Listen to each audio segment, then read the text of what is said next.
He's from Detroit, family well known. Situation that had occurred between him and some brothers in New York City a couple weeks ago, and it did not look to be a positive situation. So I had announced that I think it was necessary for the elders of the conscious community to call a meeting of all the young lecturers and scholars and create some sort of list of principles that we could agree on as it relates to our conduct with each other.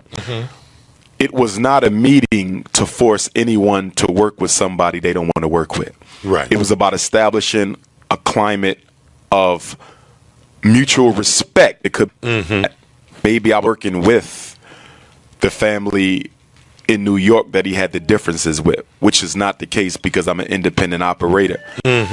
But when I made my requests, I made it honestly and sincerely from the heart. So he made some statements about me that were attack-based, some very negative insinuations about me, but he did. So hearing the accusations that he made, some of the things he said about me personally, and in hindsight, I should not have responded the way that I did, and I take responsibility for that. But at the same time, you can't always be the goody two-shoe. And it's like whenever I decide to express my discontent with someone being disrespectful towards me, everybody goes up in arms. You know, don't get me wrong. I should have done a better job with the way I handled the situation. I'll take full responsibility for that. But at the same time, when you're dealing with that degree of animosity, that degree of negativity that's always being hurled by those who may not be as successful in this work, you get tired of it because at the end of the day, you still a human being yourself.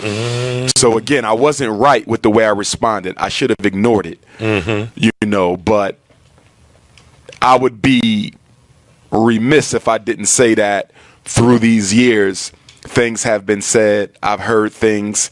I've seen certain subliminal shots, and I have ignored them. But once he finally decided to mention my name, I felt the need to respond. And, you know, I had challenged the brother to a debate about what we stand for on my platform. It wasn't about violence and none of that, but I understand. And I've been doing this work before you even knew me. But be that as it may, the long story short is neither he or I acted in a way that our community would have liked us to see.